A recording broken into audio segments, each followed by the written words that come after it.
Hello welcome. SC हार्डवीक volume 2 का exercise 8। चलिए शुरुआत करते हैं। कोर्सेज की जानकारी यहाँ है। डिटेल्स के लिए आप इस नंबर पर कॉल कर सकते हैं। ठीक है।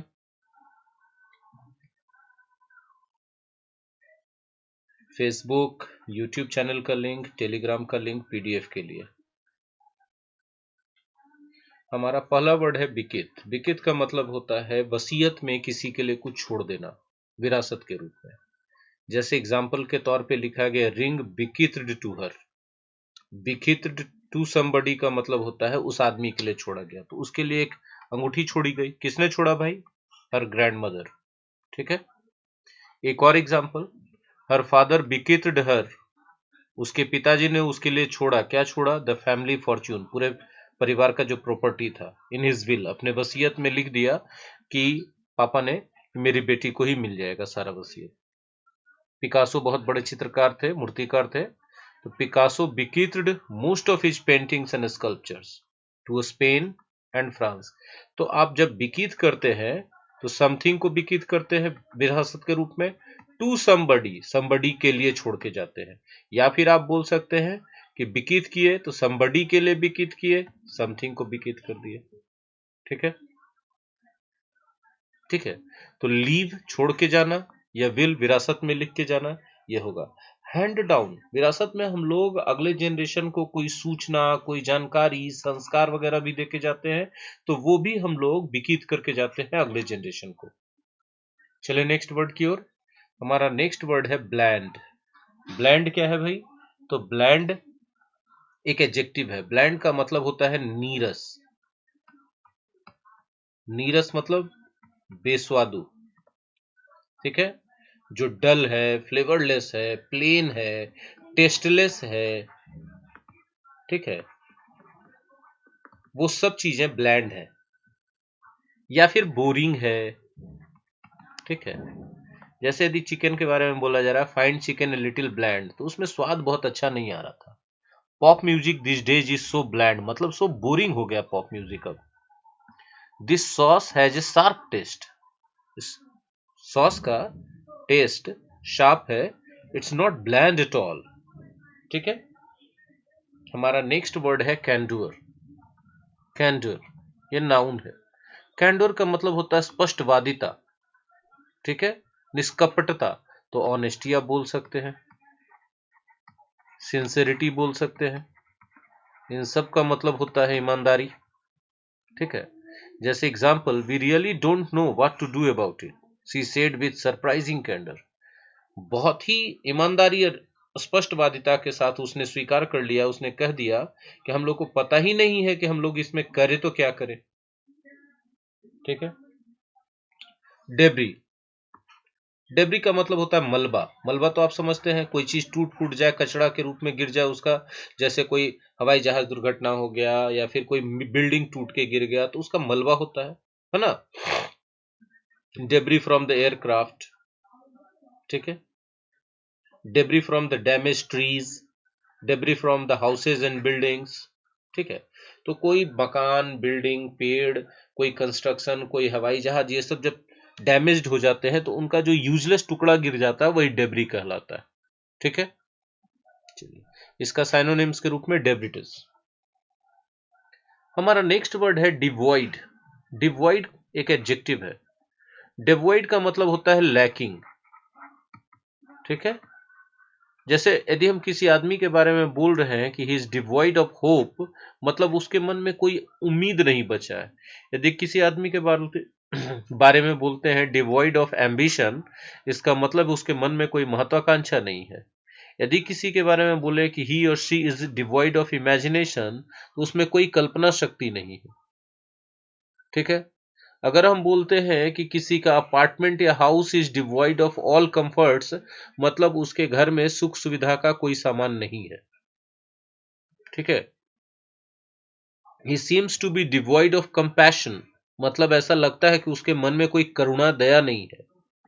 डिवॉइड ऑफ एनी फीलिंग्स का मतलब मन में कोई फीलिंग्स ही नहीं है। यहां सेंटेंस है he seems to be devoid, ऐसा लगता है कि उसके मन में कोई फीलिंग्स नहीं है अपने पेरेंट्स के लिए। तो डिवॉइड ऑफ, देख रहे हैं, बराबर होगा फ्री फ्रॉम।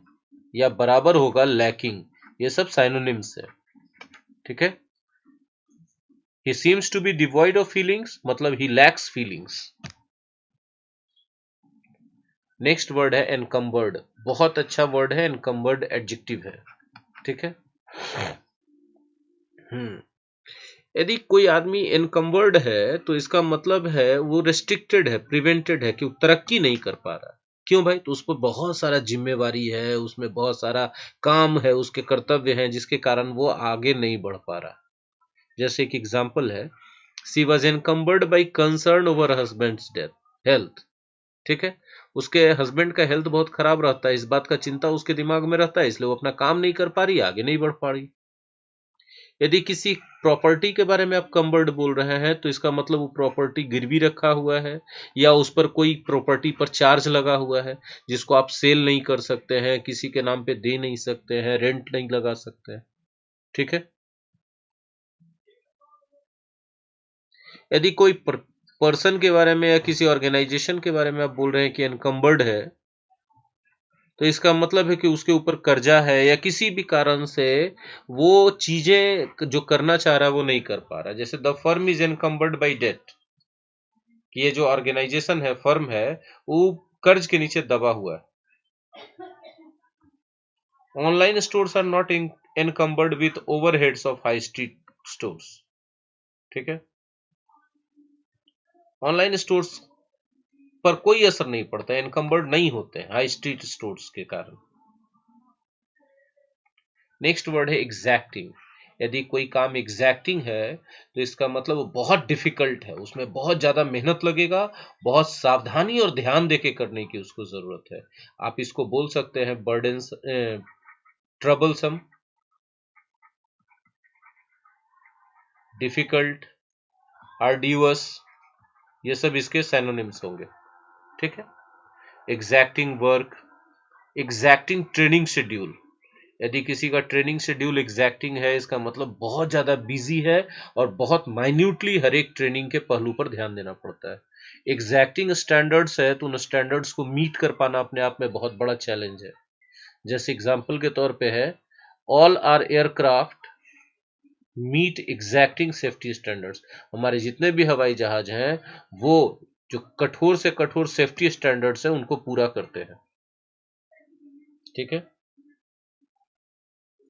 नेक्स्ट है फिजिबल। यदि कोई चीज फिजिबल है तो व्यवहारिक रूप से उसको लागू किया जा सकता है, उसको क्रियान्वित किया जा सकता है। ठीक है। वो प्रैक्टिकल है या प्रैक्टिकेबल है, ऐसा कह सकते हैं आप। ठीक है। यदि किसी एक्सप्लेनेशन के बारे में आप बोल रहे हैं कि फिजिबल है, तो जो एक्सप्लेनेशन दिया जा रहा है हो सकता है कि वो सही हो, ऐसा पॉसिबल है। ठीक है। अगर कोई प्रोजेक्ट फिजिबल लग रहा है तो प्रोजेक्ट को एक्सिक्यूट किया जा सकता है। यदि फिजिबल के बाद आप 2+V1 कह रहे हैं, यूज कर रहे हैं, मतलब वो 2+V1 वाला काम किया जा सकता है, व्यवहारिक है। जैसे कहा जा रहा है, it may be feasible to clone human beings. Human beings का क्लोन बना लेना फिजिबल हो सकता है, व्यवहारिक रूप से संभव हो सकता है। बट इज इट एथिकल, क्या यह नैतिक रूप से सही भी है क्या? ठीक है।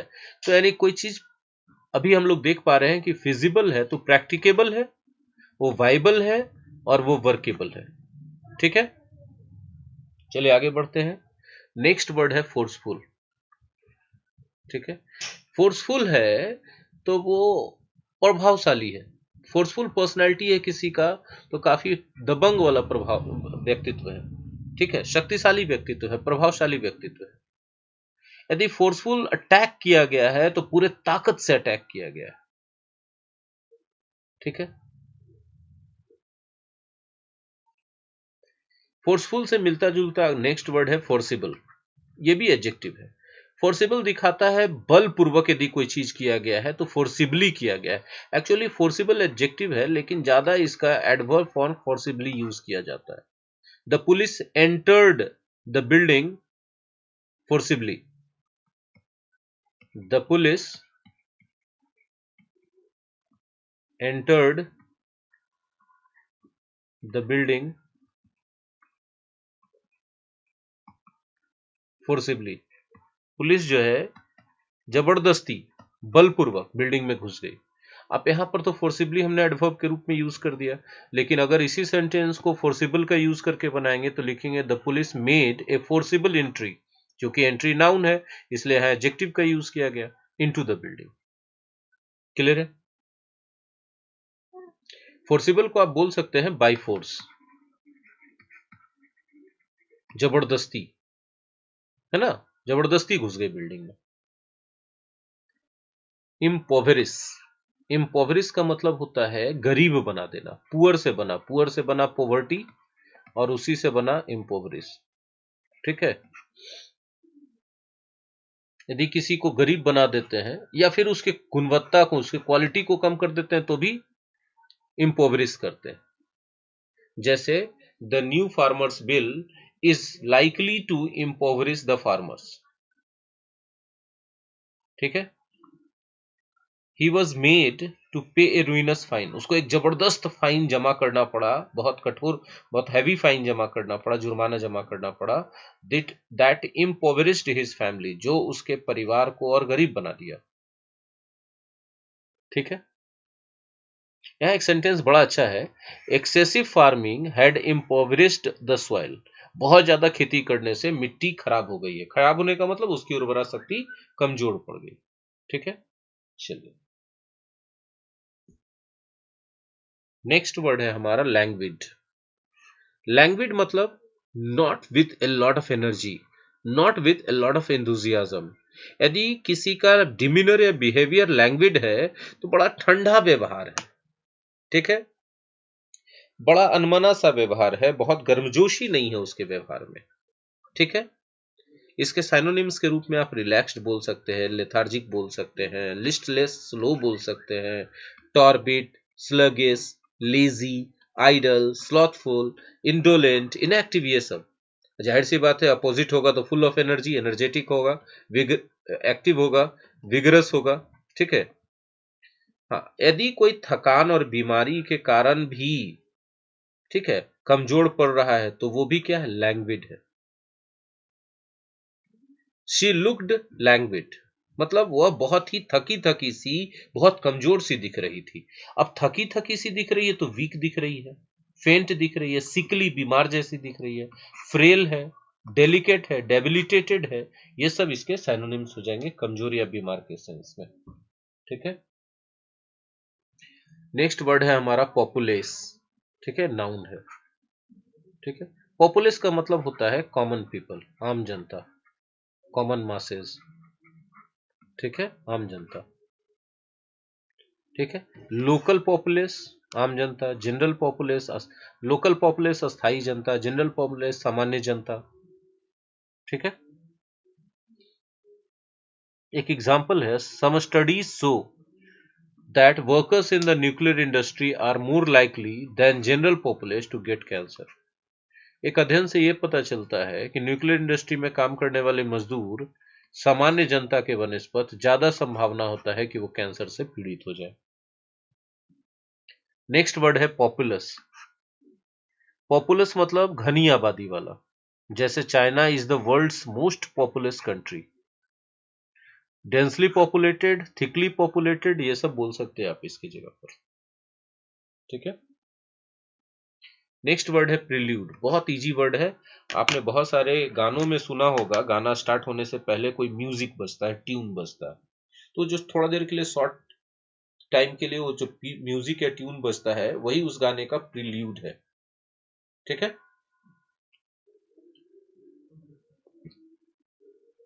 प्रिल्यूड कोई छोटी सी घटना को भी कहते हैं जो बड़ी घटना के होने के पहले घटित होता है। ठीक है, ज्यादातर प्रिल्यूड को हम लोग म्यूजिक के लिए ही यूज करते हैं। नेक्स्ट वर्ड है हमारा क्वेवर। क्वेवर का मतलब क्या होता है, कांपता हुआ। आदमी के आवाज के लिए यूज करते हैं, जब आदमी नर्वसनेस में या कोई बहुत ज्यादा भावुक होकर के उसकी आवाज थरथराने लगती है तो बोलते हैं his voice is quavering. Quaver with rage, गुस्से से कपकपाना। His voice was quavering with rage, उसका आवाज गुस्से से कांप रहा था। ठीक है, तो कांपना के अर्थ में या कांपता हुआ के अर्थ में आप बोल सकते हैं, कांपता हुआ नहीं बोलना चाहिए, कांपना बोलना चाहिए, वर्ब है, तो शेक होगा, ट्रेम्बल होगा, ये सब इसके सिनोनिम्स हो गए। ठीक है, वेवर होगा, रिपल होगा, फाल्टर भी हो सकता है, फ्लटर भी हो सकता है, वाइब्रेट भी हो सकता है। ये सब जो है साइनोनिम्स के रूप में यूज करेंगे। ठीक है, नेक्स्ट वर्ड है रिमॉन्स्ट्रेट। रिमॉन्स्ट्रेट करने का मतलब विरोध करना, प्रोटेस्ट इसका साइनोनिम्स है, कंप्लेन इसका साइनोनिम्स है। रिमॉन्स्ट्रेट अगेंस्ट समथिंग, कोई चीज के खिलाफ विरोध करना। जैसे I went to the boss, मैं बॉस के पास गया to remonstrate against the new rules, नए नियमों के खिलाफ विरोध जताने के लिए। The editor remonstrated with him, editor ने उसको विरोध जताया about the inaccuracies in the story, story में जो उसने झूठ बहुत सारी बातें लिख दी थी उसके बारे में। यदि किसी चीज को आप स्क्रूटनाइज करते हैं, जो अगला वर्ड है, तो आप उसको जांचते हैं, उसकी सत्यता पता करने की कोशिश करते हैं। मतलब आप उसको स्कैन करते हैं, उसके बारे में इंस्पेक्ट करते हैं, उसको एग्जामिन करते हैं, बहुत नजदीक से उस पर ध्यान देते हैं। जैसे scrutinized the hospital bill, hospital bill को जांच के देखना कि भाई उसमें जो कितना अमाउंट मांगा गया है किस काम के लिए और क्या वो सही है या नहीं। नेक्स्ट वर्ड है सीद। सीद मतलब गुस्से से उबलना, वेरी एंग्री। ठीक है, the streets were seething with people. अब बोले कि यहां गुस्सा नहीं है, तो बहुत ज्यादा संख्या में किसी का वहां पे होना वो भी सीद कहलाता है। जैसे गलियां जो है लोगों से खचाखच भरी हुई थी एकदम। His father was absolutely सीदिंग with anger. ठीक है, उसके पिताजी गुस्से से उबल रहे थे एकदम। नेक्स्ट वर्ड है भीम, जो प्रोबेबली लास्ट वर्ड है। ठीक है, भीम मतलब सनक। सनक ऐसा चीज होता है जिसमें आप काफी सोचते समझते नहीं। ऑन ए भीम, इस फ्रेज को समझिए। क्विट हिज जॉब, ही क्विट हिज जॉब, उसने अपना जॉब छोड़ दिया ऑन ए भीम, एकदम सनक में आके। मतलब बिना कुछ सोचे समझे, बॉस ने कुछ डांटा होगा, कुछ बोला होगा, सनक में इसने जाके रिजाइन मार दिया कि नहीं करेंगे, लो काम नहीं करना हमको तुम्हारे साथ। ठीक है, एक और सेंटेंस है, देखिए फिर से मिला ऑन ए भीम ना। We book the trip on a whim, हम लोगों ने बिना सोचे समझे ट्रिप बुक कर दिया। ठीक है, तो आप भीम बोल रहे हैं तो क्या प्राइस हो गया एक तरह से। चलिए, हमारा Facebook link, YouTube link, Telegram link, सब जगह पर जुड़ जाइए ताकि पीडीएफ वगैरह मिलते रहें, और अगले वीडियो का इंतजार कीजिए। और बहुत जल्दी अगला वीडियो भी आएगा। Thank you very much.